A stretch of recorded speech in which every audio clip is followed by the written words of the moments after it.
we're expanding our reach and our ability to have great conversations and dialogue and really propel us into the next phases. I think everyone knows that the food is out there and where the restrooms are. I did want to introduce Myra Gonzalez, so she can talk to folks and level set on the translation. So if you want to go ahead and show people.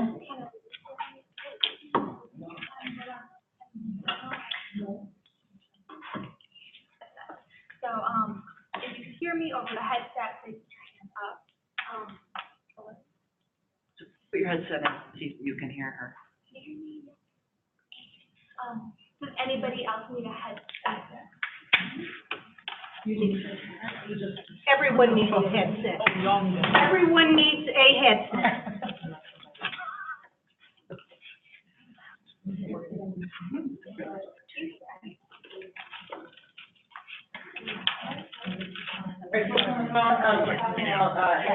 For real-time translation, so if you just give us a minute, we'll move through the agenda.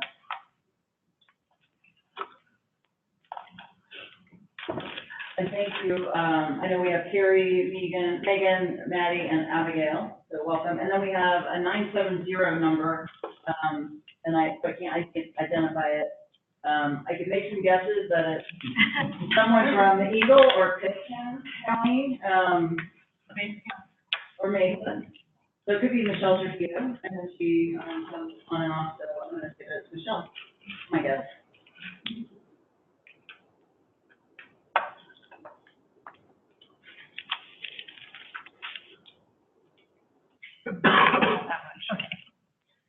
Okay, so there's a few of us that are going to walk you through the agenda and a few presentations and then some conversation. But what I'd first like to do is I'm going to introduce myself. My name is Jennifer Banyan, and I have been lucky enough to be the lead consultant on the Colorado Blueprint and Hunger throughout the process. So from inception and research to launching the steering committee and facilitating the content and the writing and the coordination thus far. And we'll go to Courtney here. Hi, everybody. My name is Courtney Fournier. I am with Trailhead Institute as a program manager. As hopefully you all know by this point, Trailhead was selected as the program office to work with the Colorado Health Foundation to help plan and then eventually implement this blueprint. I cannot say enough how excited we are to be joining this cause, and I look forward to working with you all.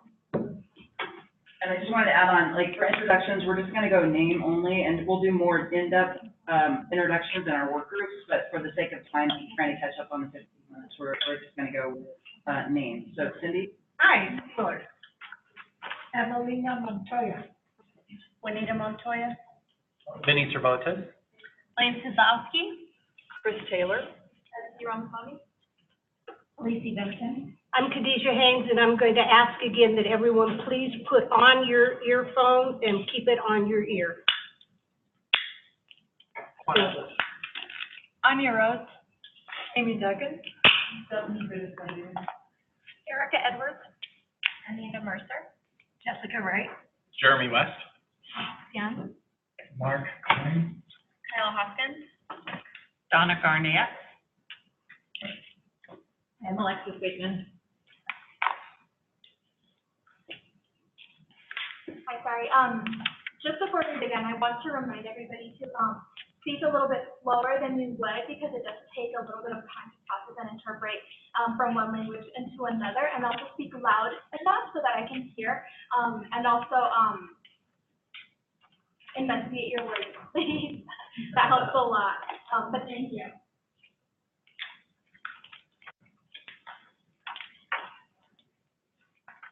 Is that everyone? Wow, I was doing some housekeeping, so we went very fast. Oh, sorry. Todd Jorgensen, Denver Human Services. Okay, great. Myra, I'm gonna try. I am a gracefully fast speaker, but I do speak loudly, so we're good on that point. So Khadijah is going to talk a little bit about our meeting norms.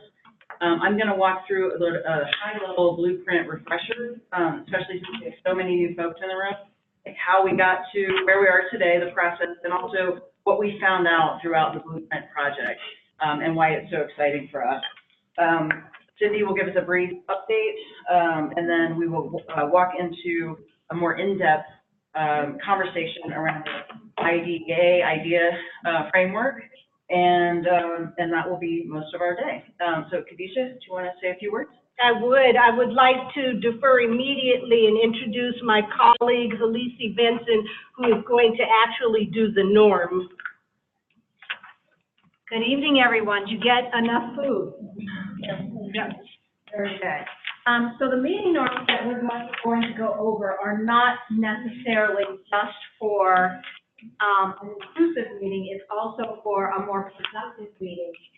And so what inclusivity looks like is not necessarily based upon how we look or what gender we are, right? But also who speaks up more and who doesn't.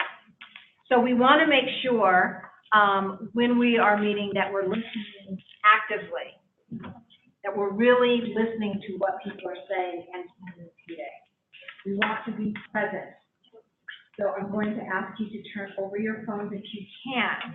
If you're not waiting for your child to text you to tell you that he or she is home, please turn over your phone. Share airtime.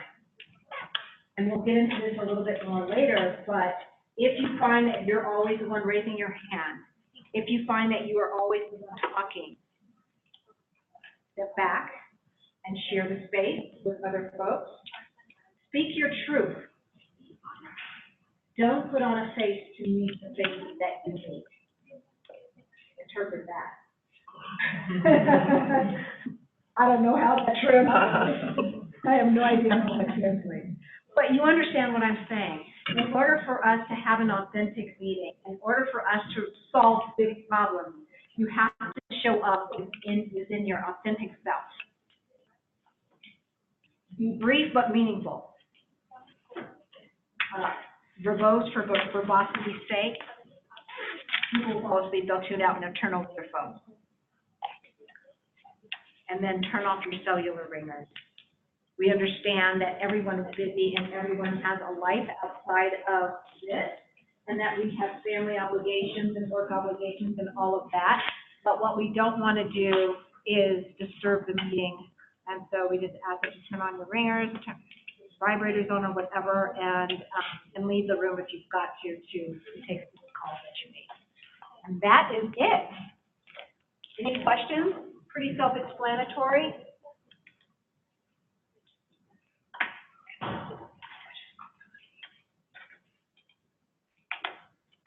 Thank you.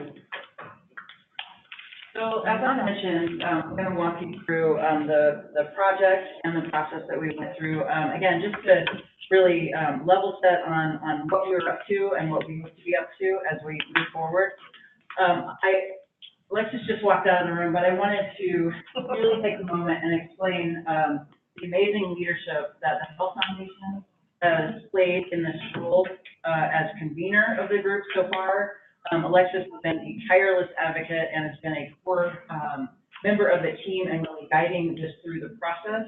And the Colorado Health Foundation has been supporting us getting to this point for over 2 years. And so I really just want to acknowledge Alexis and the Health Foundation and say that they have been an amazing partner and will be with us on this journey as we move forward.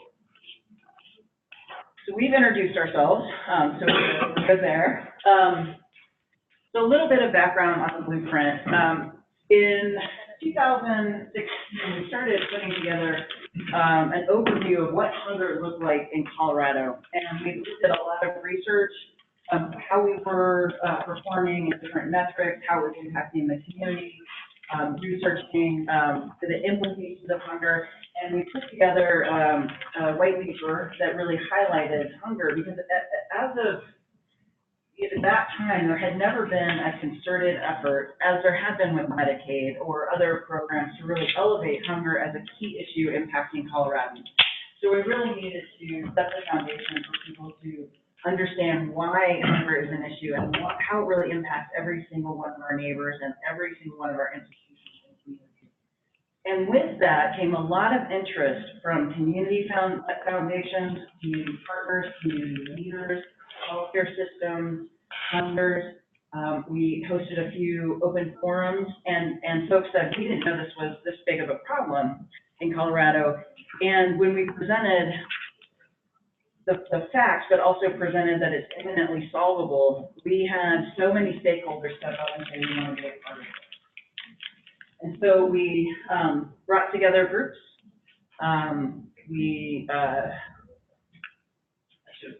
So we had some meetings, and the time was very right to bring together a group of allies and partners and invested community leaders into what we wanted to accomplish, was to set a roadmap, a pathway to ending hunger in Colorado.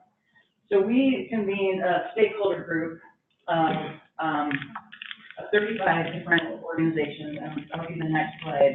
And we went through a process starting in September of 2017, and within 5 meetings, we were able to come to agreement about aspirational goals and high-level strategies, which is the blueprint to end hunger. So within 5 meetings, we were able to say, this is where we want to go.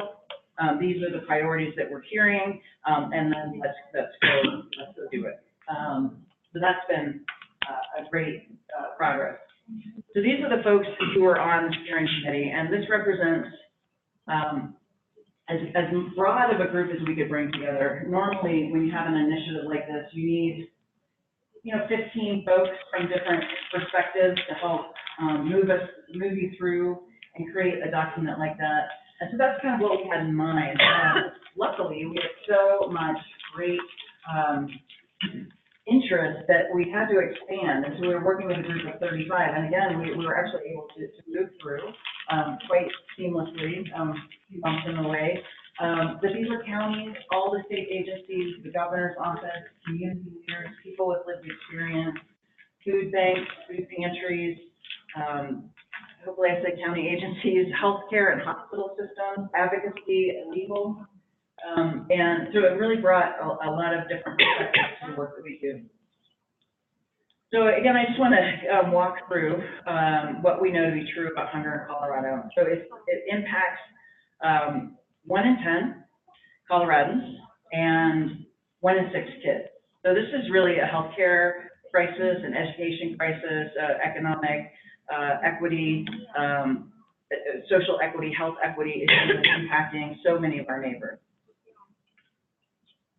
I'm going to briefly go through this because I'm sure everyone's read the blueprint.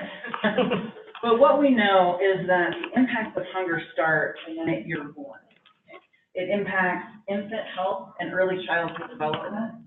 We see that kids who are hungry are better prepared for even preschool. They're more mentally proficient and more attached to their parents at 24 months of age. And then this goes into early Head Start and elementary school. We see better educational outcomes, better health outcomes, higher graduation rates. We see lower rates of obesity. We see less kids being absent, fewer behavioral problems. And one of the things that's really interesting, and you'll see this through the next few slides, there are just some ground level things that happen no matter what age you're in. If you're hungry, you're going to have anxiety, or more likely to have anxiety, depression, higher cortisol levels, less success in schools and in jobs, more likely to have chronic health issues, and higher medical costs. One of the points that is not in here, and I think we really need to think about the behavioral health implications as well, is if you're a teenager and you are hungry or food insecure, is another term for that, you're 5 times more likely to commit suicide. So in every institution, we're going to see the impact of hunger on kids, seniors, and adults. I hit on some of these, but what it means to have food security or to not be hungry, it helps families achieve economic stability. It helps especially low-income, underserved communities better prepare and have higher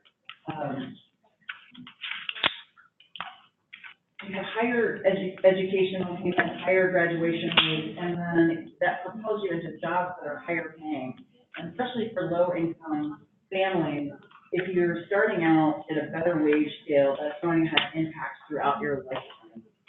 So we need to be thinking kind of about the structural issues and then the lifelong impacts. With seniors, we see some of the same things. We see more chronic disease, we see higher stress and depression and anxiety. We have higher Medicaid costs and healthcare costs for seniors. We see seniors who are hungry. There's a concept called activities of daily living, and that means that you're able to care for yourself, you're able to live at home alone, and you're able to perform hygiene and cooking and shopping and the basic activities that let you live an independent life. And when you are food insecure, it adds 14 years to your life. So if you're 65 and hungry, you are going to have the activities of daily living that we would expect to see in a 79-year-old. And so you can see throughout the spectrum, hunger has a deep and negative impact on all the things that we hold dear: community vitality, family stability, economic equity, mental health, graduation. So it's really, it's a thread that goes through every person, every neighbor that we know, every system that we interface with. And then there's the economic impact of hunger, and this has been really interesting. And the reason I go through all of this data is a lot of us have a small lens because of where we work or where we live about what hunger could possibly mean. And by looking at it more broadly, we're able to make and create a system in a tent that has more people engaged. So we're having a lot of partnerships occurring because hunger is so impacts other systems. So folks who are working in suicide prevention are now engaged. Folks who are working in gerontology are now engaged. Early childhood councils are now engaged. And that's what it's going to take to really bring solutions that work across the state and in every community and in every touch point where hungry people may be entering, they may be living, they may be interfacing with, whether that's healthcare centers or schools or senior centers or in their community where they can't even access healthy and fresh food. There's also, so if you, there's a group of people who may or may not care about all the things we've just talked about around the human impact of hunger. And so we take the economic lens on it, and there's about a $1.5 billion swing. If we didn't have hunger in Colorado, we would have $1.5 billion extra, or within our system, between cost savings, for healthcare and education, but also the amount of money that would be coming in for different food resources, whether that's SNAP or WIC or child nutrition programs. And what we do see is that when families are and individuals are food secure and are not experiencing hunger, their healthcare costs, both to themselves personally, but also to Medicaid and other insurers, is $1,400 less a year per person. And so there's a really compelling piece to this, because what that says to me, with $1.5 billion, I think we can end hunger. And then we can get all of those great outcomes that come with food security that I just talked about. So there's a couple of areas that we are struggling in Colorado. On the last slide, I'm sorry, it's kind of confusing. WIC, for every $1 we save, $2 in healthcare with 1 year, $4 by age 18. Yep, so what I can say is that was a longitudinal study by the United States Department of Agriculture, who administers the WIC program. And for those of you that don't know, WIC is a nutrition, education, and healthy food resource for women, pregnant women, and kids 0 to 5 who meet a certain economic threshold. So what this study said is that within 1 year of an infant being on WIC, for every $1 we invested, we saved $2 in healthcare. And by the time those kiddos reach 18 years of age, that $1 investment has saved $4. So it's a longitudinal study. So we know that, we have better attachments and mental proficiency, and we're saving money right off the bat. Now, we have some challenges in Colorado. We are 48th lowest in enrollment in WIC, and that is a federal program that is fairly uncapped. So as we would increase enrollment, we would bring more resources in, and that has no impact to the state budget. But currently, we're not doing a great job of enrolling. There's only two states that are lower than us. Similarly, in SNAP, used to be named the Food Stamps Program, but SNAP stands for Supplemental Nutrition Assistance Program. In SNAP, only 6 in 10 Coloradans are enrolled, and that is 45th or 46th lowest in the country. So again, this is an uncapped federal entitlement program, similar to Medicaid, we've done well in Medicaid enrollment, but we have not kept up with SNAP enrollment. So those are two really baseline resource programs that will have zero impact to the state budget. One of the things that was really important when we were doing the blueprint and looking at all of this data and formulating all of our goals is that we did have as deep engagement as we could at that point. And we had consumers with lived experience and community leaders. And this is Megan Lovelace, who is part of our steering committee and will be part of our work groups. And there's a great story about her and her family in the blueprint. But what we wanted to make sure came through in the blueprint is it's not just about data and it's not just about systems, but it's really about community and individuals and experiences and stories, and really bringing those up through this process to ensure that we're getting the full story and we're getting the shared learning from one another, so that we're driving together solutions to the systems issues and the policy issues, while really recognizing and understanding the experiences of people who are living in hunger. Now, there are, I think, 3 stories in our blueprint document. There are several other stories on our website from throughout the state, and they're really interesting and compelling, and really helped kind of bring the personal into the work of the blueprint overall. So we have 5 goals for the blueprint. The overall vision is that all Coloradans have access to affordable and healthy food in their communities. So if we achieve that, we would end hunger. But we know that we have to have some sub-goals. So we created 5. I'm just going to go over them briefly. The first is really about public and political will building. It's about increasing the understanding and awareness that solving hunger will impact all of those things that I've talked about. And it will be great for individuals, families, and the community. And that's done by having conversations about hunger in your local community, in your systems, in your churches, at your city council, wherever there's a place where we can talk about hunger. By increasing the amount of people that know about it, we've increased our number of allies who are willing to tackle this with us. And that is just a really important baseline goal. The second is to increase the number of Coloradans who can access healthy food in their community. As many of you can attest to and know from lived experience, there are places in the state where you cannot access healthy food in your community, within driving distance, in the systems that in the workplaces that you're operating in. And so what this goal is really to say, where are those, they call them food deserts, but where are those places where people cannot access food, and how would we create fresh food retail and partnerships with farmers and really creative new ideas to make sure that we're getting that option in every system and every space and place in our state.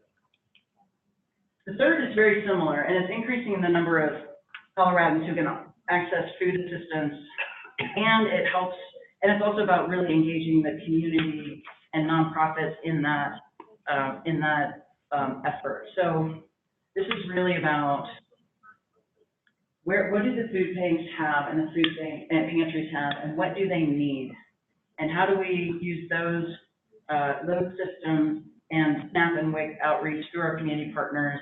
How do we make sure that they have what they need to serve the number of people who need what they have, or need what the food banks have?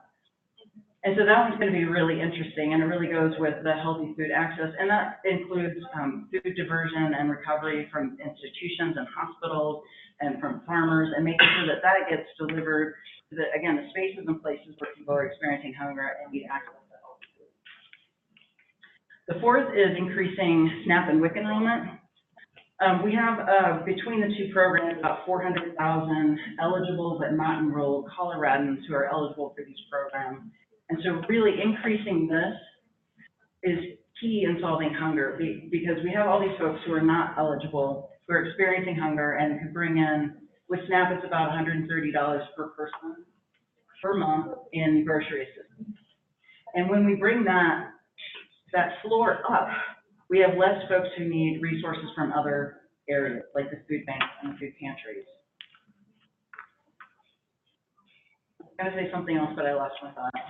Someone told me to stop drinking coffee. I think it was Khadijah, and I actually still needed it. Oh, with this bullet point, 53% of hungry Coloradans don't qualify for SNAP or WIC. So we need to hit that 47% up into, what we'd like to see is move from 60% enrollment up to 90% enrollment. And then we've taken a lot of non-state resources rather into the community, and then we can focus on the 53% as well that need that bridge into healthy food access. And the last goal is to improve and maximize Colorado's participation in child nutrition programs. And those are really the core for low-income kids. They can get breakfast and lunch at school. They can get after-school meals. There are programs where they can get summer meals. And we're, again, underutilizing those programs. For 46 poets in meal utilization in the state. So again, this is another way where we can help low-income families by providing up to almost half of their meals per week to their kids, and really stretch their food budget.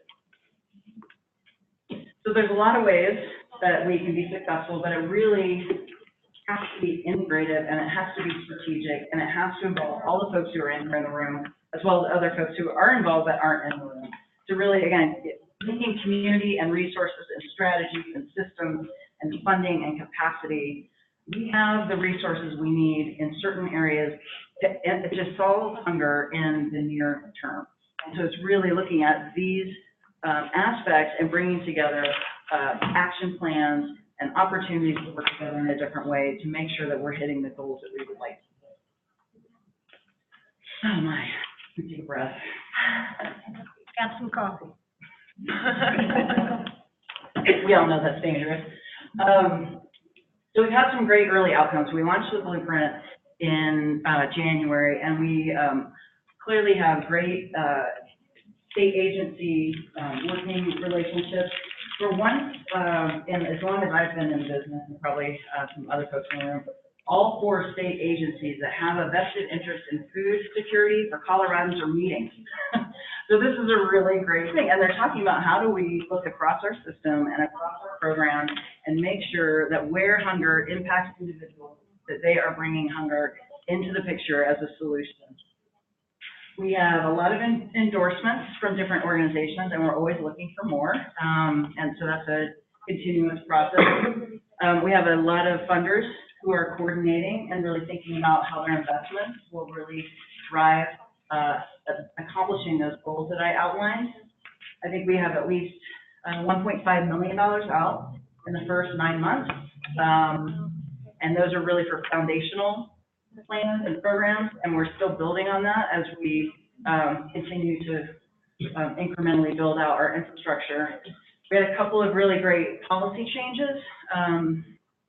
We had school breakfast and lunch programs moved from covering the parental copay for kiddos PK through 5 through kids into 8th grade. So again, that was another big win. We also, as a state, moved to an increased eligibility threshold for the SNAP program. And that's a little wonky, but what I will say, Colorado's heading in the right direction while the country may be heading in the wrong direction. So we're saying, let's support families who are on the continuum to economic security by creating a bigger stake. So that was a really big deal that happened this year.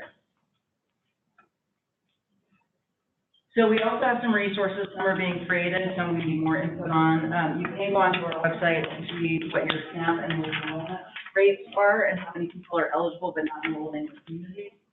We have some fact sheets. We're working on more community outreach support, and we are continuing to get proclamations from city council and county commissioners who are saying we're going to support the blueprint.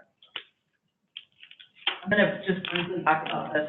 This is again a little bit in the weeds, but as we've moved from a all volunteer steering committee of 35 and into the coordination and action items that are associated with the plan that's important, we created what we call a program office, and that is what Courtney alluded to earlier. It's an administrative backbone organization that will help with fiscal and legal and administrative. They will hire 2 staff to guide the blueprint into action items and into the next 5 years. It's not a new nonprofit, not competing for funding. It's really about coordination and impact acceleration for the goals of the blueprint. In addition to the program office, we are seeking a governing council that I will allow or ask Cindy to talk about. And then you guys are helping really get into the business of those goals. So for all of those goals that we talked about, we have about 20 individuals on each work group that consists of community leaders, people with lived experience, agencies and nonprofits, counties, healthcare systems that want to propel that particular goal into the next phases. So that's really great. We had 116 people for 4 work groups, so we're really excited about what that looks like. And again, it talks to sort of the energy behind this and the amount of folks who, from different perspectives and different sectors and different communities, that really want to help this push forward. One thing I want to talk about before we move into the idea framework is within the steering committee, we had a lot of norm setting and conversations and guided exercises to develop shared values about how we wanted to move the blueprint forward and what was important in those next steps. And we talked a lot, and I'm not going to talk about all of them, but community, inclusivity, collaboration, those were the big ones. Equity, we have a great word bubble that I didn't put in here, but was really like, these are the values that we were kind of coming to in our lens as we organize and design the blueprint. And that is really how we're taking the next step with Khadija and Khaleesi and Juan today, and then throughout the rest of the implementation. I'm not going to go through this because you guys are going to go through it. We might have a few minutes for questions, or we may want to leave that to the end. Make sure we give everybody space for all of this. I think we're okay for questions on this part. Yeah. That was a lot, and I do talk fast. That was slow fast, a little bit. Anything interesting, anything I can clarify, any questions you have about the process or the project or where we're heading next? I love it when I've been clear. We have to all right. So I think I don't know what the slide number was, but it shows the next steps from this. When you said it had the enrollment numbers, when was the updated, or what year is that based on? So it's the latest for WIC, and unfortunately, we are 3 years behind on that. And then there has been a shift. So SNAP did go up from 46th to 45th in the last year. So that's, it's not reflected in the blueprint, but it is now at 45. I think we dropped in summer meals over last year, and then we actually slipped in school breakfast. But we use for the blueprint the most up to date, and all of the citations are on the back, second to last page of the blueprint. And then we'll continue to update them as the data comes out and with our partner organizations, and that'll be on the website. I had a question about sort of the roles of the different groups on your slide for next steps action. Can you talk to me just a little bit more, and if we're gonna get into this later, that's fine as well, about the different sort of decision-making frameworks that's for the different groups? I think we've all been sort of asked to participate in work groups, and I'm wondering, you know, sort of who decides on which direction we'll sort of move going forward? Will that be a council or? That's a great question. So I think there's a lot of moving parts. So there are strategies underneath all of those goals that have emerged from not just the Blueprint Steering Committee, but also from focus groups and surveys and other work that's been done in the community that elevate those as key strategies under each goal.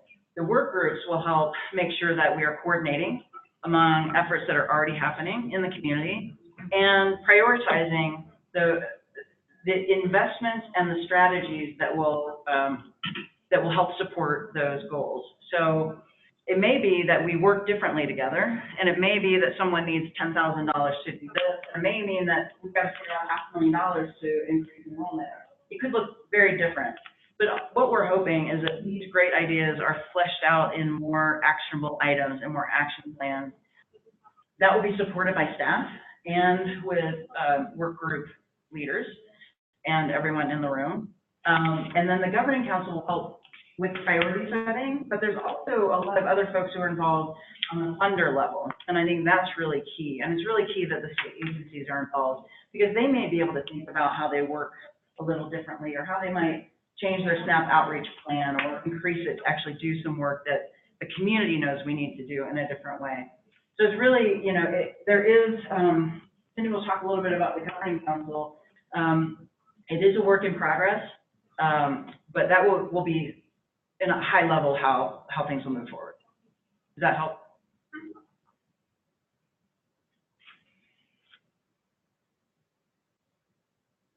Awesome. All right, I get to hand this over and sit down for a bit. I think Cindy's going to just do a brief update on the governing council, and then we're going to launch into the idea. I'll just jump in and say there is a lot more food out there, so if anyone is still hungry.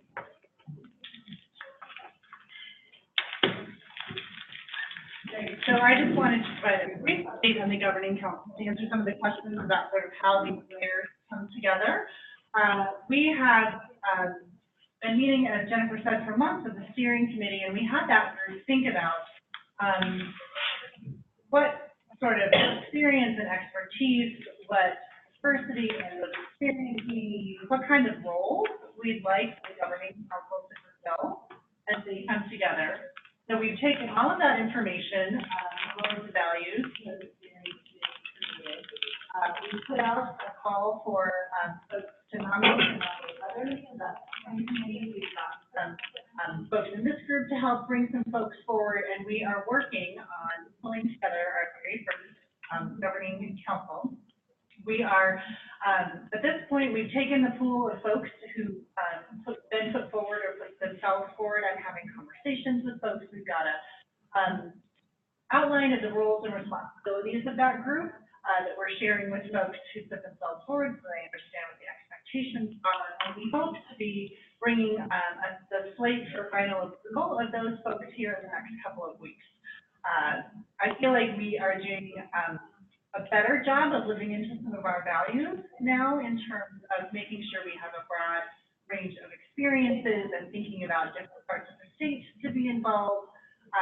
One of the things that the steering committee decided was that we needed to have some of those key folks from the state agencies involved. So there's a few seats on the governing council set aside to have folks who are involved in the SNAP and WIC program, PHG, that sort of leadership at the table.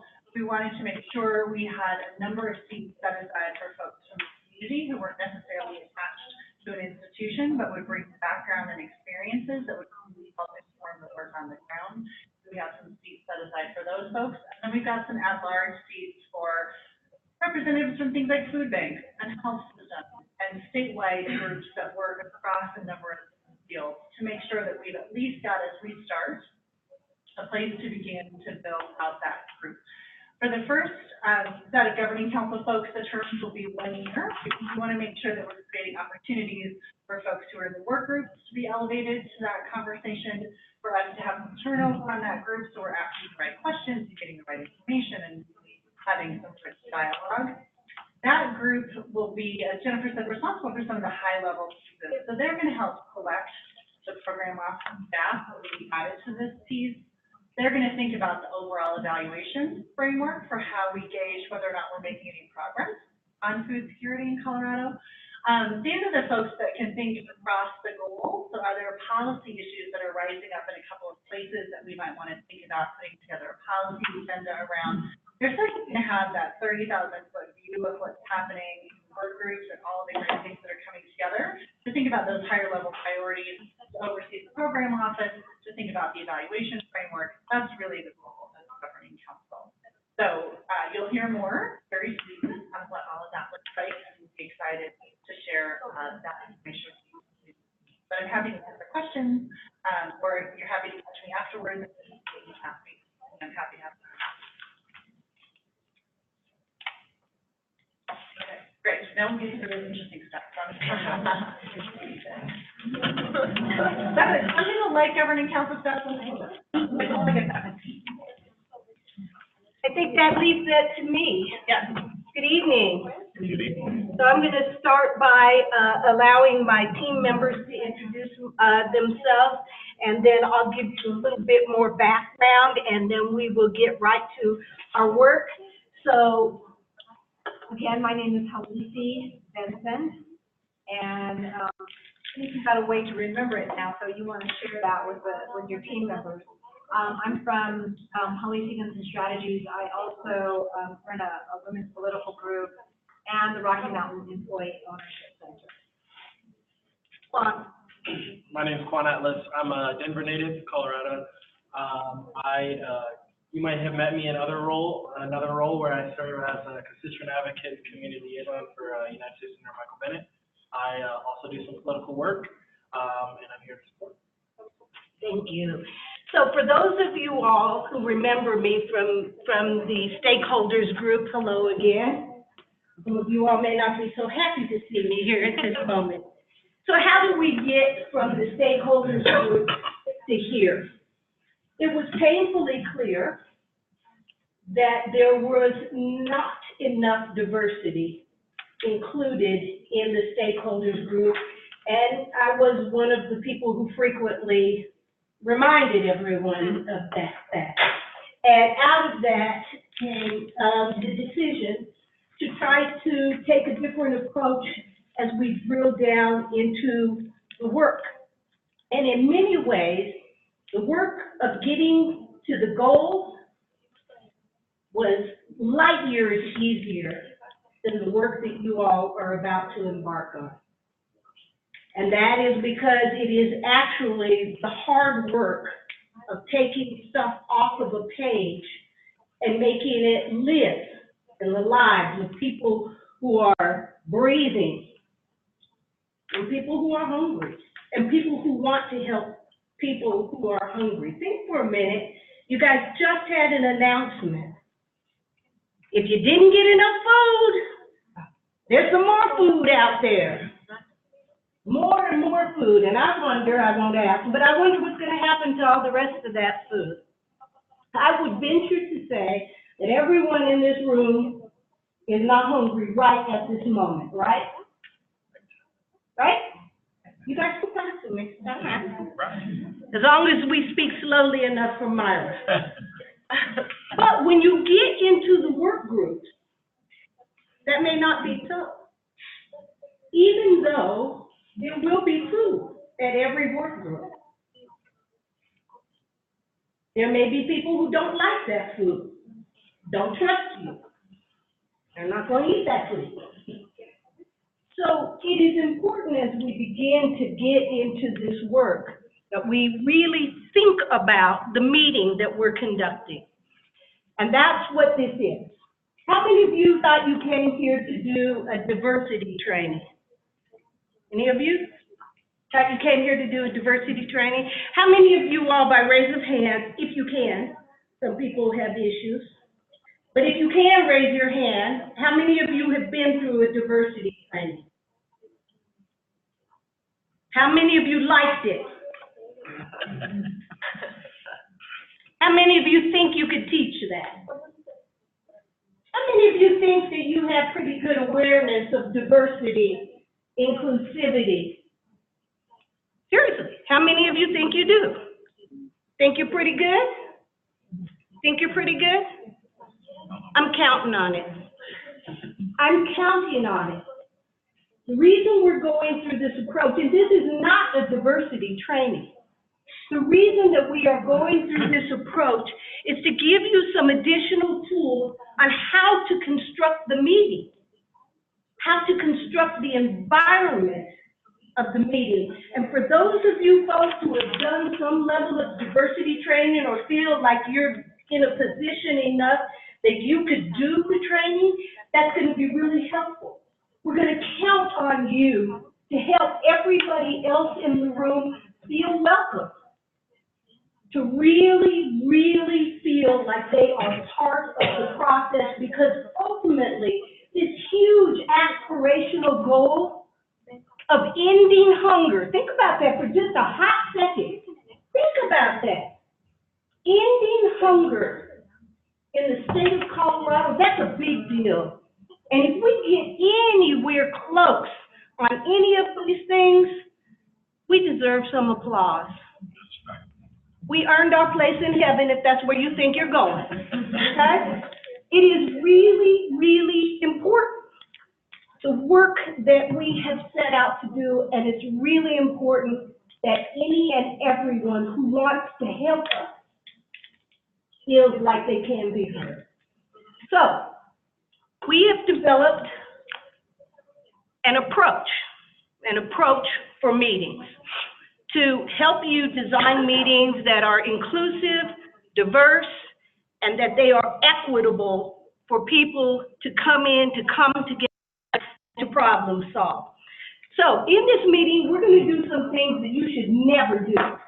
Ever, and I hope you will catch them as I do things that are like, I can't believe she just did that. Like I'm going to call out people. And you should never call out people in a meeting, but I'm going to call you all out right now. You all walked in and I said, hey, come on over here and get yourself, yeah, no, we're cool, we speak English. I don't need a translator. And then some of you took your ears off because it was busy in your ear. You're trying to listen and it's a lot going on. Well, think of those people who are going to come to your meeting.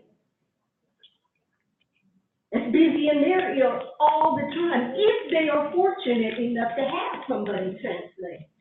So in these few minutes that we have, we're going to show you folks songs that you were not intending to do. How many of you say that you are learners? Learners, that you want to learn. So if you accept where we're going to go tonight in that frame, all it is giving you something to learn about. And if you already knew about it, it just reinforces it a little, but we are going to count on you when you get to work in this work group to help in your work group, whoever is leading your work group, bring everybody together. So with that, we will get to work. Are you clicking for us? Who's clicking? I did a presentation not too long ago, Cindy will recall, and I'm a disaster with a clicker. So if we're gonna let somebody else click us through. Yes, look at those people. What's wrong with this? My sweater. What's wrong with this photo? Let's start off this real quick. What's wrong with this? What's that? They're not diverse. Still a lot of diversity. You don't see a lot of diversity there, do you? Not a lot.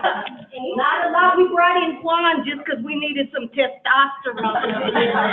That's not true at all. We have other people on the team. But it's important that when you ask for diversity, that doesn't mean you want a black person in the room. Doesn't mean that you want a Latino in the room. Doesn't mean you want a poor person in the room. We all would like to have a rich person in the room, but they don't identify themselves all the time. So we can begin already seeing how unintended things send a message and they frequently send the wrong message. I think we're ready to click our next slide. And I think I sort of covered it, not in so many words. Going back to our norms, we already did that. The idea framework. Yes. Here, can you pass these out, please? So the idea framework is really important. Could you pass some of these out? Okay, pass. I think you guys might. And it's built with 5 important topic areas. Can you make sure that if there's some extra, we can just put it down. And it includes access, voice, approach. Please only take one. If you need to have extras, we'll put it together at the end. Where was it? Ownership, power. We have all the extras coming up here, and relationships, right? Thank you. All of the extras. Can I collect all of the extras? Thank you. Thank you. Did you all understand the 5 points that I just went through? You were getting your paper. That's one of the first mistakes that people do, is try to tell you something important while they're handing out the important stuff that they want you to read. So, let me take a second now and go back through the 5 tenets of the idea approach: access, voice, ownership, power, and relationship. And now, please take a minute and you can begin to look through the toolkit that we gave you. We'll go over some of it as we go through. And now we are ready to address our first pillar. That's you, madam. Well, she's good with the clicker.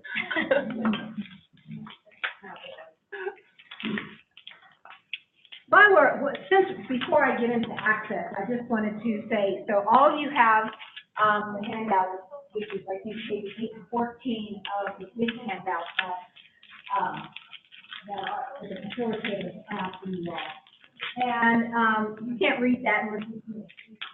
And so one of the other things I noticed as far as facilitating meetings is our previous speaker, Jennifer, had like 10 bullet points up there as she was speaking.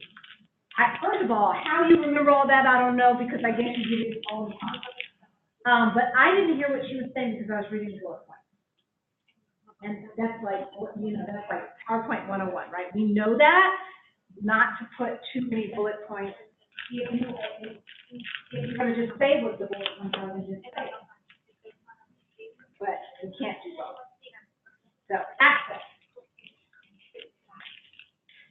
Why do we have non-diverse meetings? Why do we have meetings that have people who are most like us, whatever us is? And one of the reasons is because the teams, the meetings, the gatherings are not accessible. So I'm going to go through 3 major parts of the whole process and talk about access. So access is ensuring access and eliminating barriers, participation, and engagement for all groups. So what does that look like? What are the things that we are not thinking about?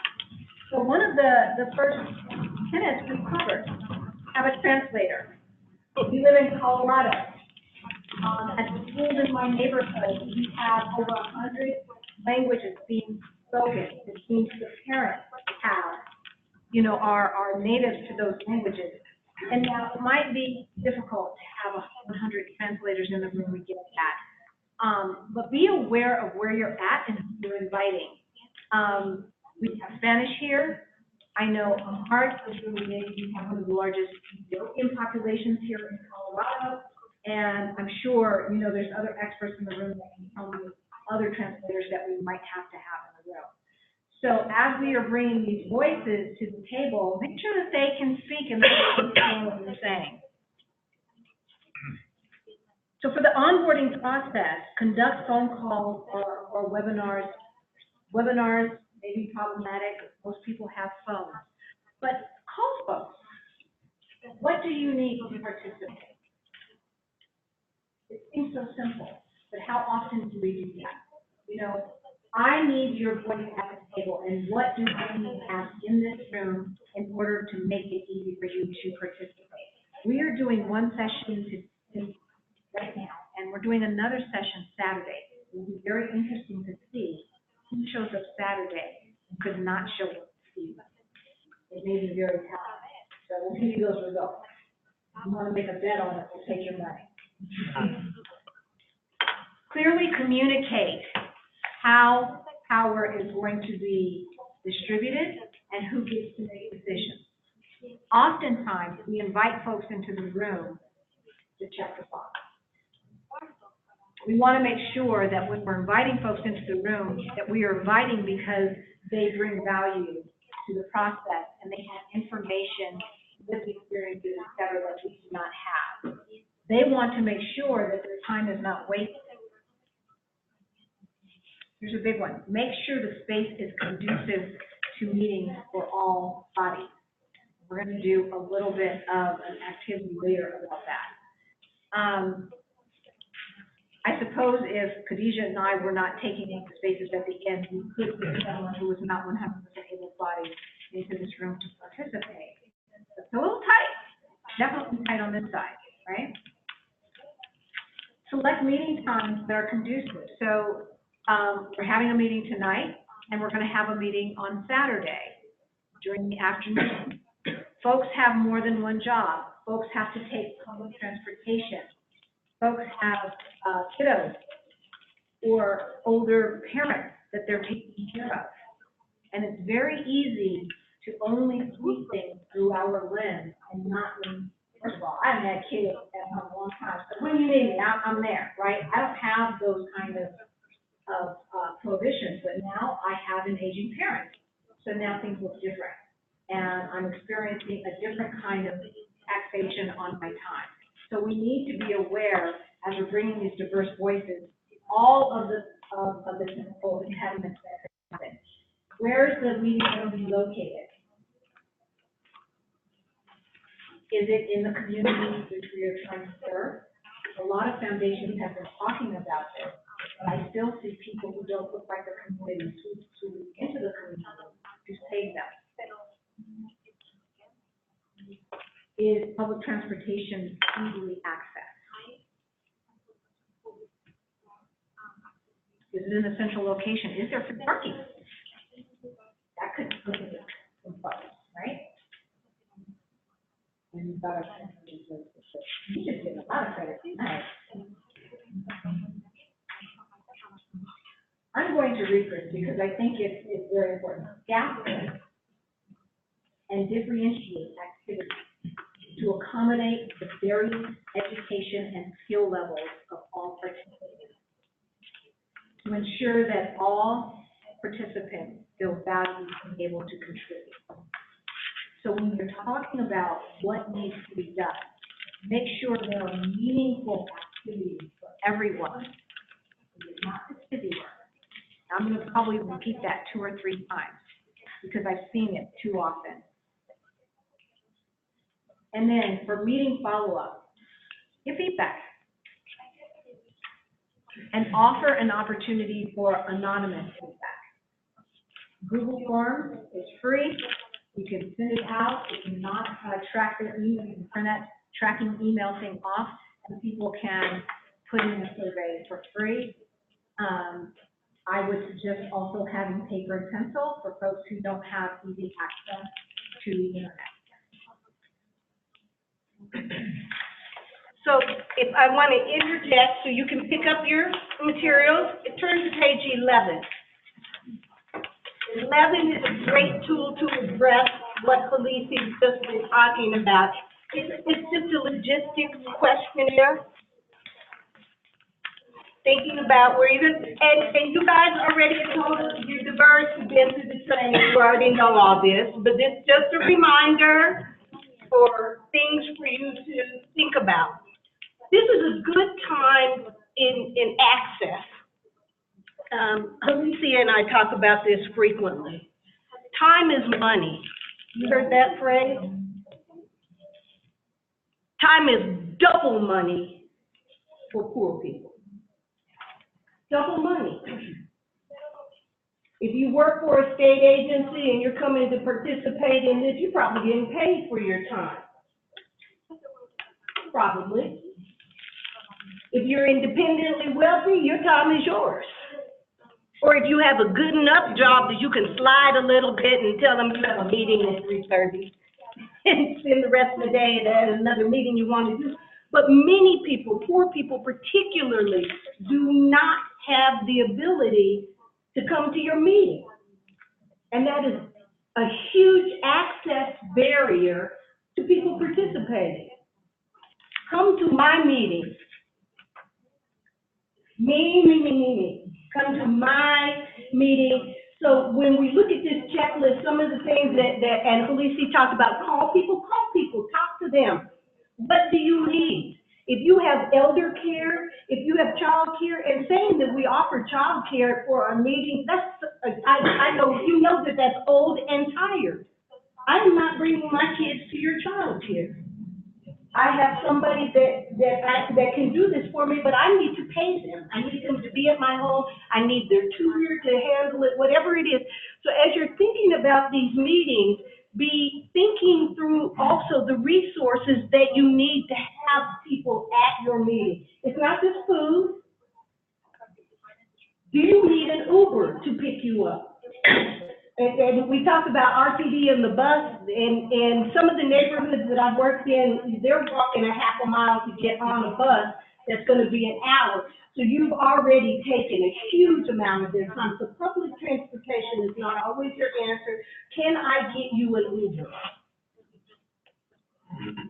Bring you and take you. Do you need an Uber to take your children somewhere, or your mother, or whatever it is? So you can only ascertain that by actually talking to people.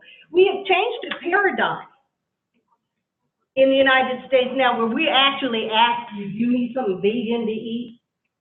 And that's as far as we go. Do you need chicken, meat, or vegan, or gluten-free? So we made some strides, but that is a far cry from where we need to go and be to have people come in. One of my favorite quotes that I like to use about access is, and it's an old one, the first part of it, is inviting somebody to the party, right? And then the second one is, well, the inclusivity and diversity is not just being invited to the party, you know, it's being asked to dance. And then everybody felt really good about that second little piece. Oh yeah, we're gonna have some dance.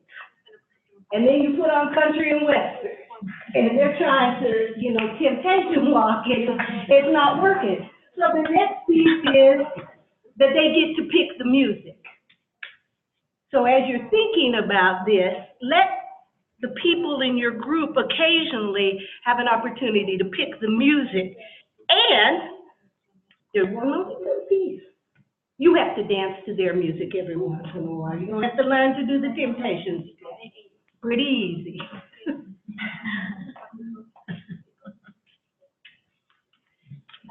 You four are together? You four are together? 1, 2, 3, 4, 5. I'm gonna say you four. Okay. Four. Yeah. There, 1, 2, 3, 4. 1, 2, 3, 4. Just get a little bit closer together. If you can, if you are able. Take out some chairs.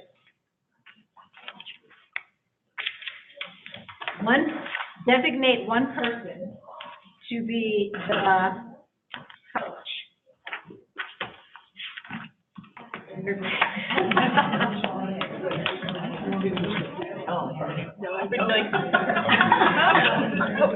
you like to be the coach? I guess. Don't be shy, come on, you guys are leaders. Okay. You have that person? That person turn over one of your pieces of paper because you're going to write some things down.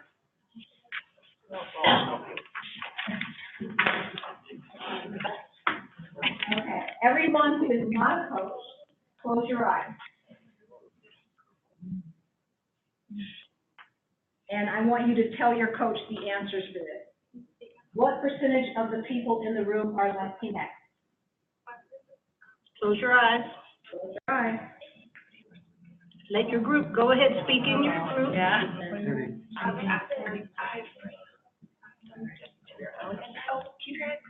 Are we all?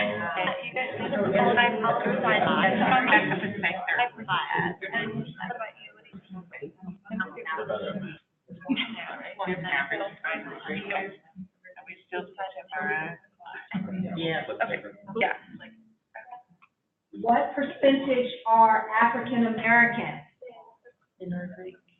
in the room?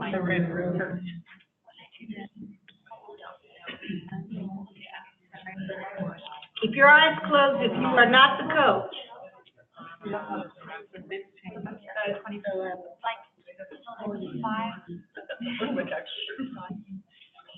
Not including the facilitators.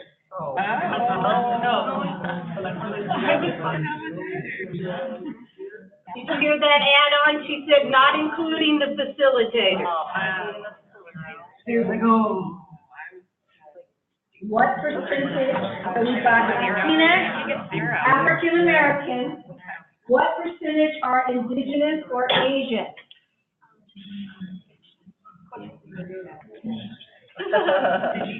Say 0 for,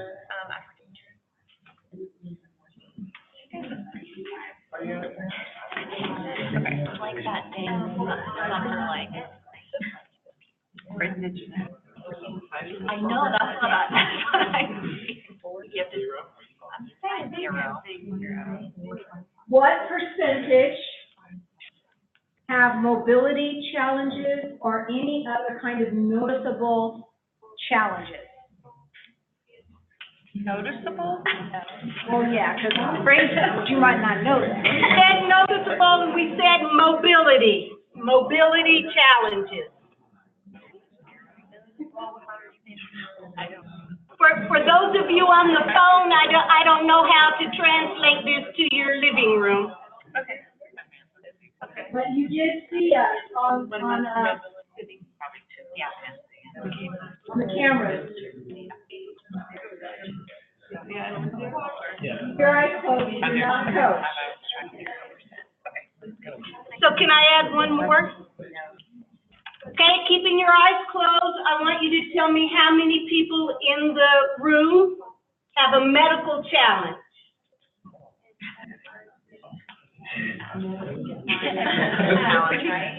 Yeah, medical. Medical challenge.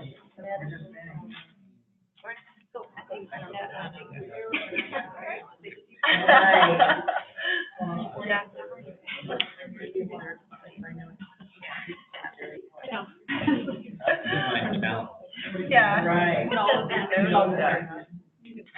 know. So which am I? Been 13.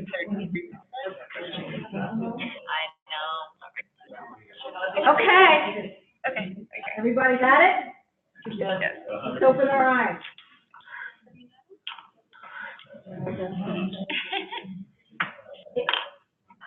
By show of hands, if you can, how many self-identify as Latinx?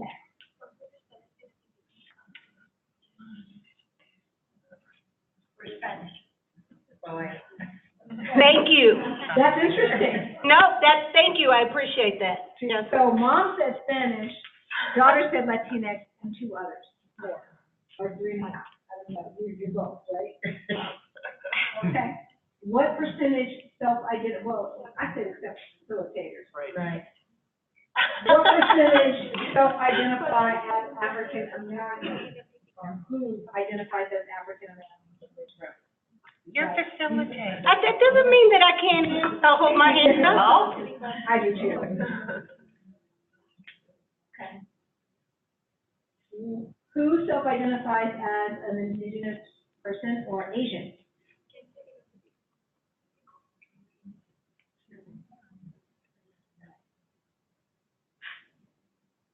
Who self-identifies as having mobility issues?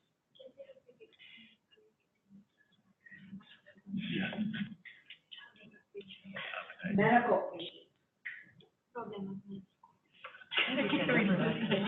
We said the whole room. Mental. So quite a few, but not noticeable, right? And so what can we glean from that? We always have to challenge assumptions, right? We think we know who's in the room. Okay, in your group. I want you to read your right over. Who, did any group come close, first of all, to the real answer? You came close with your group? What were your answers? Maybe that's the last one. You've got one person? That's fine.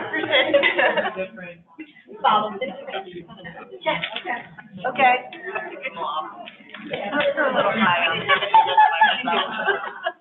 Okay, so in your group, how accessible is the room? So I want you guys to come up with the answers in your group. How close are we to transit stops?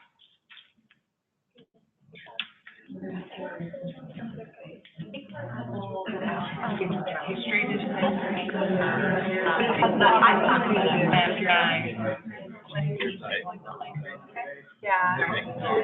Yeah, but don't go to. You're not that. How many steps to the door? And is there a ramp?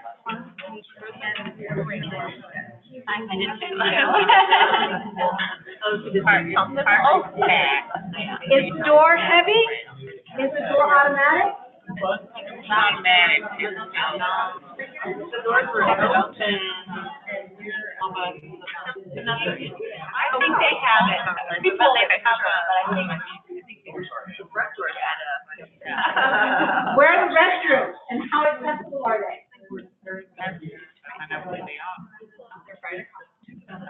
And where is the meeting room within the space?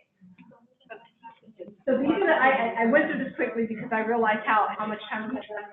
I want you guys to become aware and to really think about when you're doing these meetings. All of these things that if you're able-bodied, you don't really have to think about, which I know you want to. I'm gonna out Halisi right now. So, Halisi does this is the president of a wonderful organization, and she did a thank you for the funders, at a Christmas party. Yes, she did. My organization was one of the highest funders. Her organization was delighted to have their gala at the Colorado Press Club. I can't get upstairs. One of her highest funders could not go in and get a beverage, because I'd have been all right, a little vodka tonic in the basement. But the bar was upstairs and there is no elevator to this historic building. Did I fund you this year?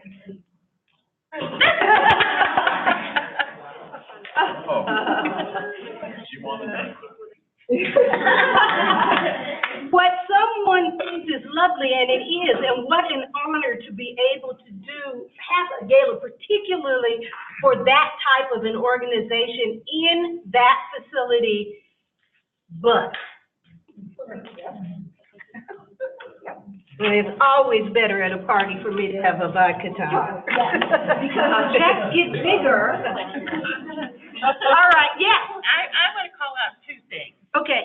And it's hard for me. I've been sitting here from the very first introduction. I am extremely hard hearing. I can only hear out of one ear. So to wear this in here, I can't actually hear. And because you all move around the room so much, I can't read your lips. Excellent. Actually, I didn't know that, but I didn't accommodate it. So, yes, ma'am. They do. On the other ear. They also do this. They flop away from your ear. They also come in left and right. So, and it was said, so you could have used the other ear, but it's the other ear. So awareness is a real issue to access. And we're going to move on to the second one, and that was just to kind of get you thinking we're gonna move much more quickly because we are gonna meet our goal of getting you out on time. The second pillar is voice. Ensuring input, feedback, thank you, and perspective from all participants is sought out. Right? Everybody knows this, right? This is ABC. You've done this at every meeting. But you've been exceptionally quiet. You have only kind of sat and sort of watched. We'd really like to get your opinion on this.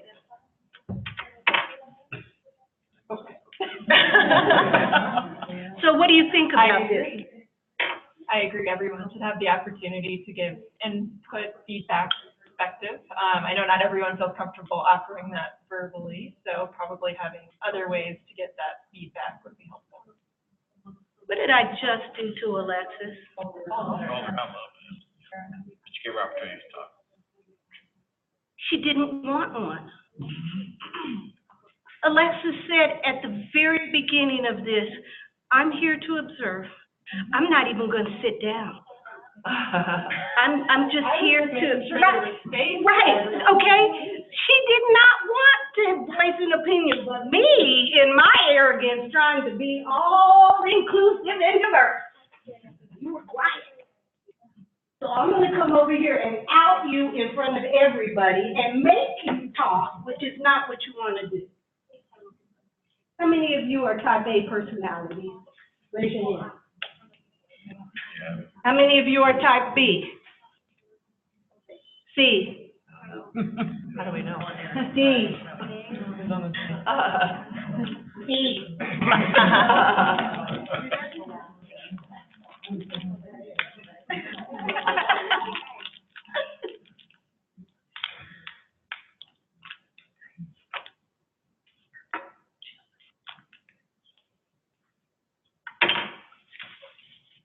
I'm sorry?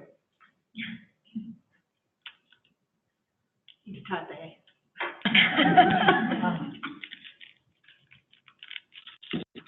How many of you need somebody to just shut up and think for a minute? How many of you need just a smidge of quiet? How many of you hate having somebody ask you 6 questions in a row and you're still trying to process the first one, right? Type A personalities hate silence. Hate silence.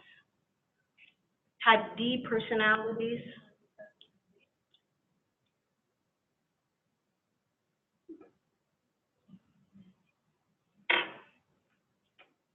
and then they still may or may not want to share that with you.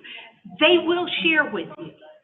You may not get it in the first meeting, the second meeting, the third meeting, but believe me, if you've gone astray, they're going to let somebody know. So just rest assured that you don't always have to pull out for voice. And yes, we did have an exercise for this, and we're not going to do it. We're going to press through. Moving on to our next piece, ownership. Ownership. Ensure a shared agenda and an asset-based, resource-based role and participation. So, Ms. Haynes. Yeah. Who created the framework we're talking about? To be perfectly honest, Yeah. it was created in the manner that we hoped that work groups would go on. So, We worked all together and everybody did some parts and pieces, and you don't have the full document, but on the front, the full document lists everybody who offered a sentence, a word, or a thought. Authored by, and everybody's name in alphabetical order. and for the room, how many people own their own home or own a property in Colorado? So ownership can be both that you created something as well as you bought it. But that sense of ownership, it gets that investment. it keeps you in the project, it keeps you involved. One thing I didn't share is I received an award at CSU for creating diversity because I wanted to create seats for diversity in our student government, because at the time when I joined, I was the only Black person. And I knew that was really important. It was a tough fight, and I didn't always feel included in the space, but once I was able to create a piece of what the organization looked like, I love the organization. I'm invested. I still read the student newspaper, and I want to know what's going on. That's what I love about this framework when it talks about ownership, because that is what we're trying to create. When you're talking to all of these groups, you want them to be in it for the long haul.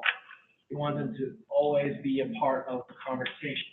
And so the working groups that you're going to be creating are not just checking the box, they're not just to complain and talk about it, but it's really, what is this program going to look like? And even though they may not have started with the full presentation, the working groups before, they can say, I created the blueprint in Hungary.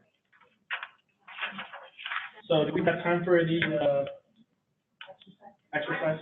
While she's thinking about this, I just want to add, people support what they help create. That's ownership. If we can not do the exercise, I want to have plenty of time for people to ask questions. Is that all right? Okay. I have a quick question. I don't know what asset and research-based means in this context. So I'll get to that. Okay. So experts don't always have degrees. Culturally relevant anchoring reading and videos prepare participants for the work and content that stimulates cross-cultural dialogue. Clearly articulating the need and value and the variety of non-leadership roles people will play in the meeting beforehand, and clearly articulate opportunities to actively recruit for diversity of leadership and co-leadership. So I said a lot of words, but essentially, the diversity that you're having in this group, the fact that you have communities, different people at the table, that's your asset. Because nobody's going to say, well, you didn't do this, or this person wasn't here. Actually, we got that. We heard that. We did that. We had these resources.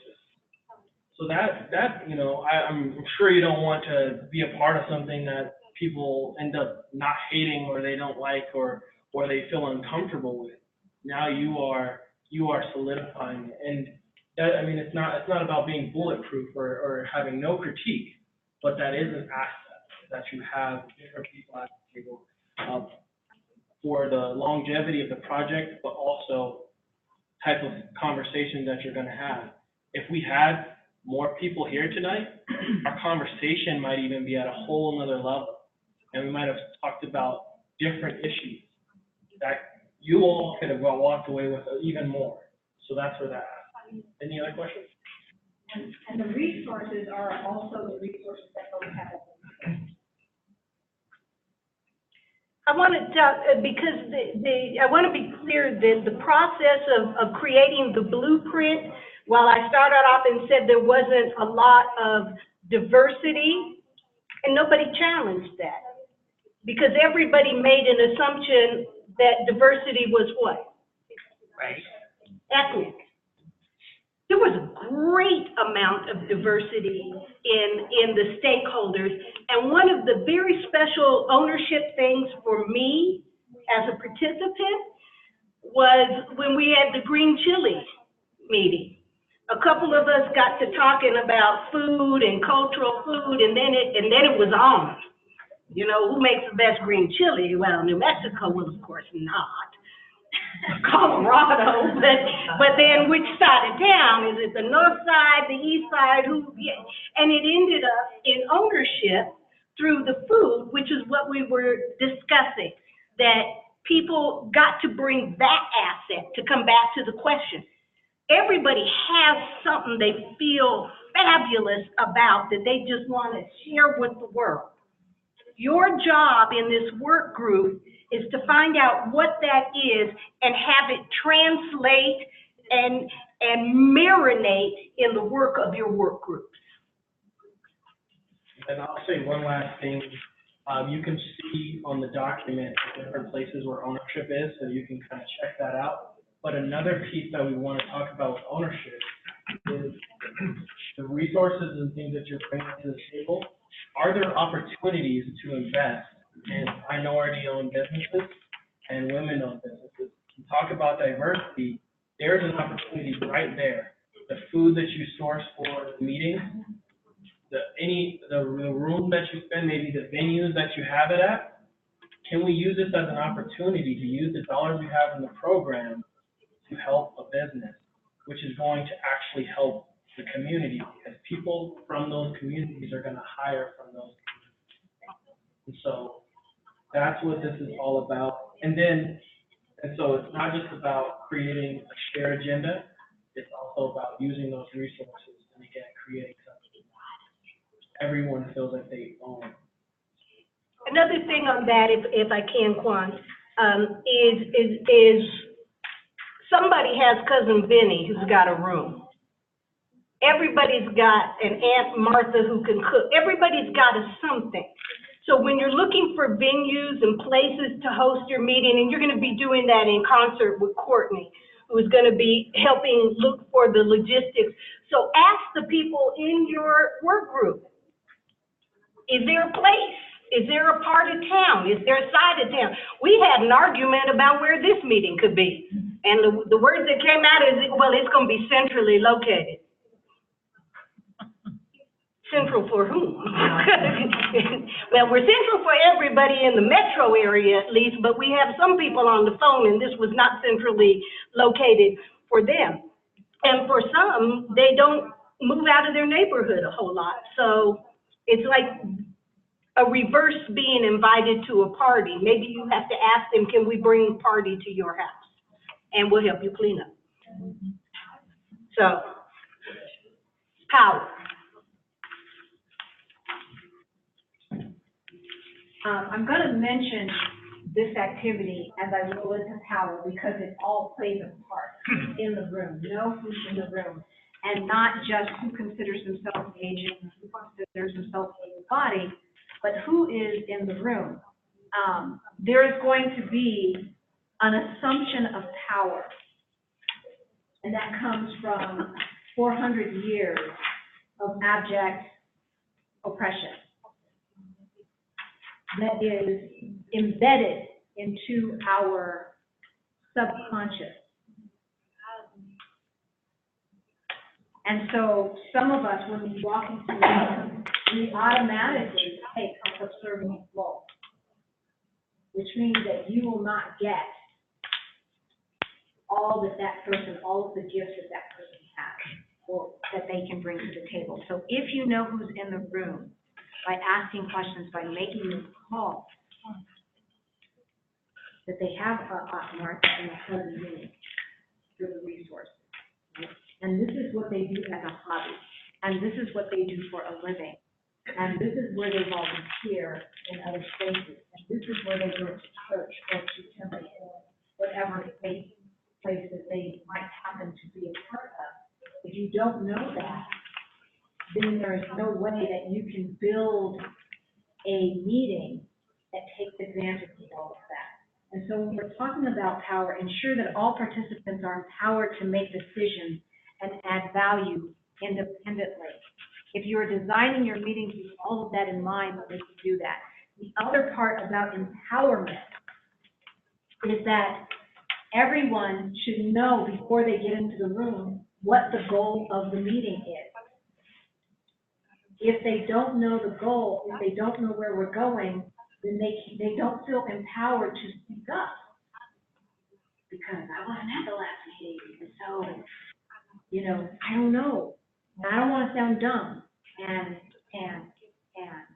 the tape recorders that go on in our minds, right? Communicate clearly a variety of roles and participation with focus on hierarchy. And make sure, again, I'm going to repeat, there are no busy job roles, right? Where that busy work is spread out among a bunch of folks. A lot of this stuff is in the document that you have, but there's a couple of things that I want to point out again. use the asset-based map when designing meeting objectives and activities.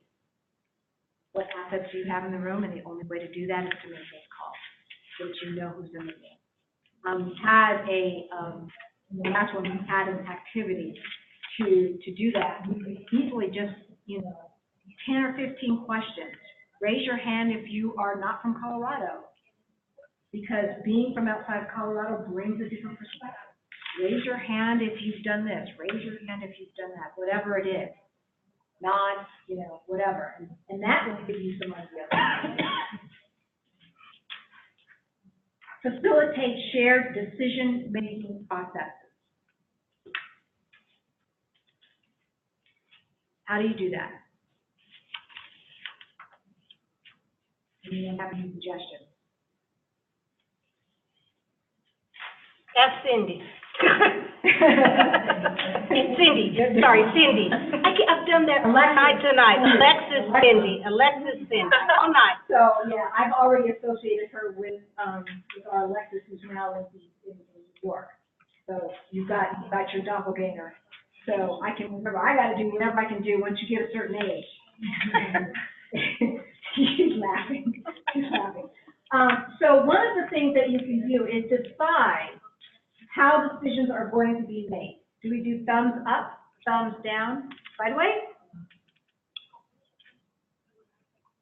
And if so, what decisions are going to take a consensus? It's not going to be every single little thing, right? But spell this out in advance, because if people get emotionally invested in a decision, you don't want to change the rules midstream. So for decisions that could stop our work, for instance, we need for decisions on where we're going to order food the next time. And then there's some decisions in the middle where you say the folks who are down have to at least be sideways. Sideways meaning I don't necessarily agree, but I will support the group. Whatever it is, make it objective and spell it out beforehand, because egos will walk into the room.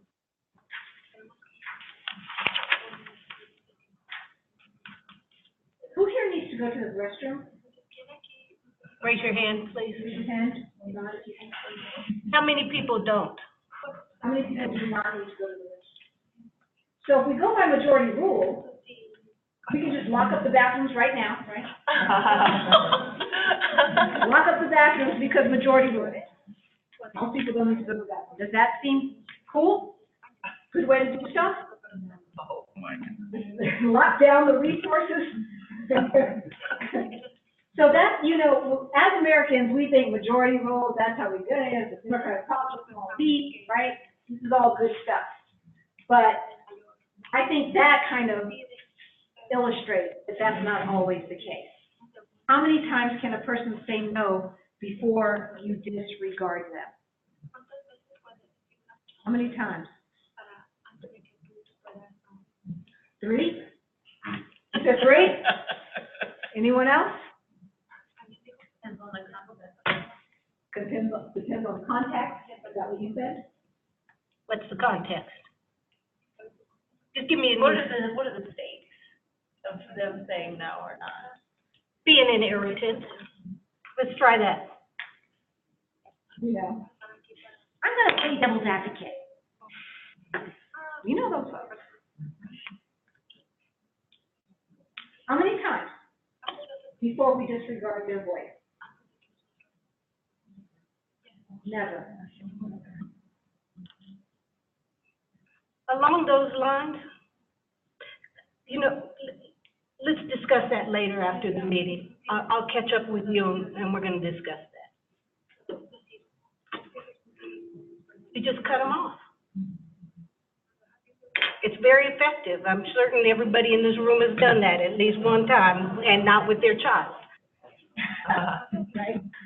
And for those folks who say no, but then offers other solutions, even better.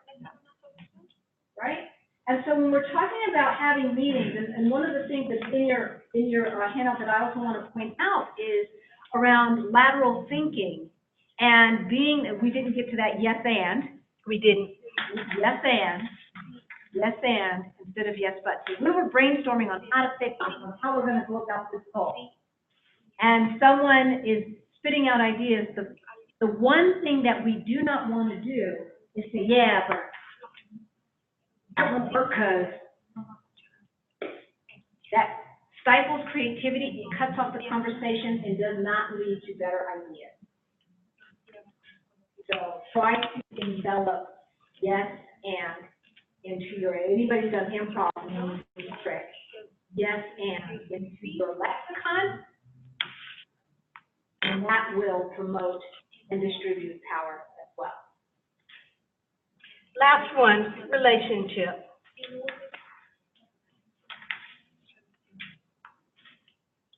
Right? Everybody knows it's the most important one. It really is. I was at a conference last week, and one of the takeaways that was probably, it's so obvious.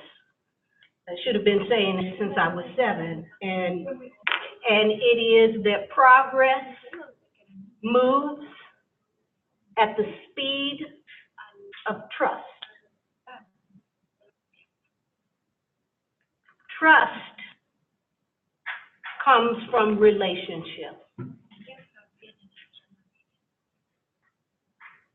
If you want to get something done, have everybody in the room trust everybody in the room. This may be an exercise for some of you, but others of you who have a shorter distance, go back to 7th grade for a minute. Just real quick, a quick trip back there, and I'm sorry if this is going to give some of you nightmares, but wasn't there always that one kid in the room where if that one kid would just leave the room, if you would just, I don't care, to go to the other 7th grade classroom, but you know, if you would just get out of the room, then I could really participate. I could really say things, but you live next door, and you have a big mouth, and if I say anything, you're gonna tell my mother. So relationships are really important, and one person in the room, just one person in the room who makes somebody uncomfortable can stop progress, and you can't figure out why. You have no idea. It looks like everybody's on board. It looks like everything is going.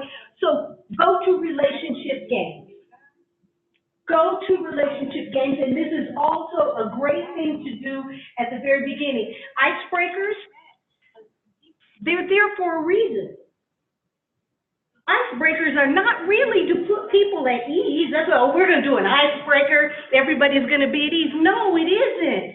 You do an icebreaker to build relationships. And you build relationships so that you can get to trust. And you build trust so that you can make some progress. And if you don't know icebreakers, ask anybody who's been at a meeting like this. And you all will have 1,000,001 icebreakers that you can figure out to do. And now I'm going to volunteer Courtney, that if you all have a bunch of icebreaker things that you think are really helpful, if you just email them to her so that we have a resource tool, and you can add it to your tool of resources. The one that Halisi talked about is really superb, and it is one of the fastest ones that gets to relationships, and that is ask. Okay, we went through this at a conference where, okay, everybody who was born before and 6 years go over on this side of the room. Now, there was some hesitation, but people moved. Then it was like, oh, I didn't know you were born about the same time as me. Okay, good. Didn't know that. So we at least can talk about TV shows, which I did with Lizzie and Quan earlier. I was talking about the Carol Burnett show, and I was just talking about Carol Burnett, and Quan was like, that's also a sign, by the way, if somebody's doing this, they have no idea what you're talking about. Okay, and then how many people are from Colorado? How many are natives? How many think the Broncos should recruit somebody new? And you build What points do we have in common? What points do we have in common to build relationships? So that's really just the 5 tenets. You guys already know it. We just put it in a slide for you. That's the only difference. One of the things that I would say that's really important, we didn't get a chance to do all the exercises. I wanted to come back and talk about power for just a hot second as we're leaving.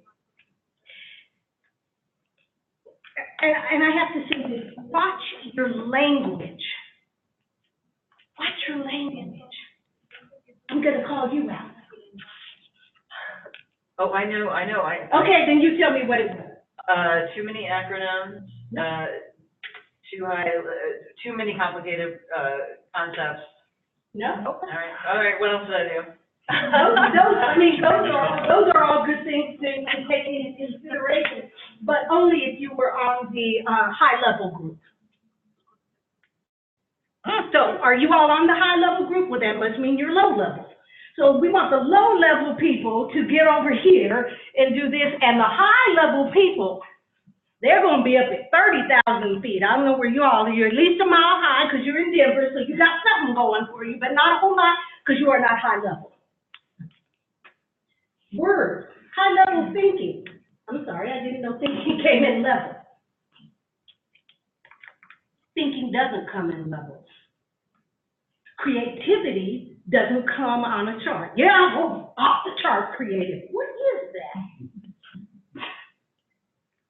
Watch your language. And it'll be hard. This work is really, really hard, and doing this tonight doesn't wave a magic wand, it's hard work, and you're gonna have to always put yourself in the position of being a learner. When somebody corrects you, I can't call Alexis tonight, and it's not because I don't know the difference, it's because my daughter Alexis is having a really, really difficult time. So when the word Alexis comes to my mind, her face does not come up. It's not that I don't like her, trust her, respect her, admire the amount of work she's done. She just is mixed up with my daughter right now. Tiny little things like that happen to people. Just try to meet people where they are. If you guys have questions, we're happy to answer that. We have some ongoing work to be able to do with the work groups, our team, and all of the other people that were more diverse. Will be available to assist if you have questions or as you are going about your work. One thing that we didn't talk about, and I'll take 1 second, and say that part of the work of my team was to create what we have called an inclusivity pool, and that is bringing some additional people in to do the work with you. And so this approach training is in part to help you onboard the people who've not been in the process forever. And as I look around this room, there are only very few who have been in the entire work. So most of you all are new and are onboarding. But you all know what it means. So you guys are coming into this process. But we are available to assist you should you run into a jam. We are grateful to have had this time to spend with you. And I don't know who comes up after me. Alexis. That would be me, but before I get started, I'll thank Lisa. I was definitely taking notes. That was very valuable, and we appreciate your all's time. Thank you for joining us tonight. I know that I'm probably speaking on behalf of everyone here when I say that this is a great way to kind of reignite and restart this work. And I'm sure that we're going to be applying many of these lessons moving forward. So thank you. I do just have a few housekeeping items that I wanted to note up right in front of you guys. As you just mentioned, if you have any icebreaker ideas, please feel free to email them to me. And if you don't have my contact information, I do have business cards available tonight that I'm more than happy to hand out if you want to give me your icebreakers or also just get to know each other a little bit better. Definitely come and talk to me after In terms of next steps, as Cindy mentioned, we are going to be moving forward with forming the governance council. So we will be providing that information to you all within the next couple of weeks, after some decisions have been made. We are also going to be scheduling some upcoming work group meetings. Our aim is for mid-November to have these meetings begin, which also reminds me, if you have not filled out that scheduling tool that Cindy sent out, please do so. I believe that the deadline was earlier this week, and we had a few people that were still waiting on those responses. We definitely want to get everyone's availability before we begin scheduling this meeting. So please do that. And I still think I have a few more minutes here. And then finally, if you have not signed in the meeting sign-in sheet, I will put it up here. Please do so.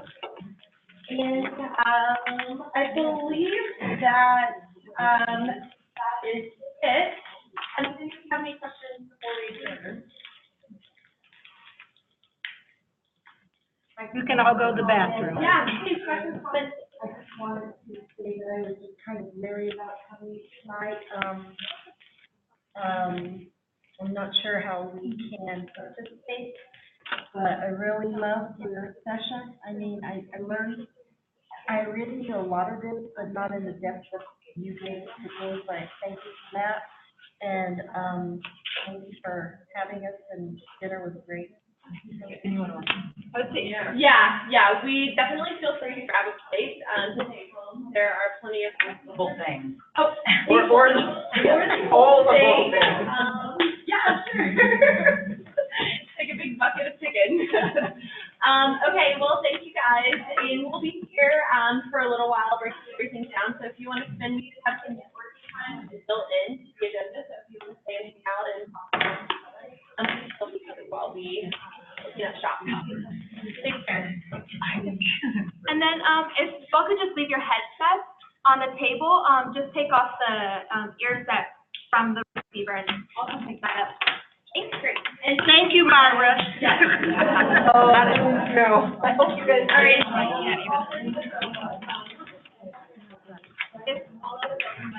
No, I was trying to keep my good under, yeah. I could hear it. Hi.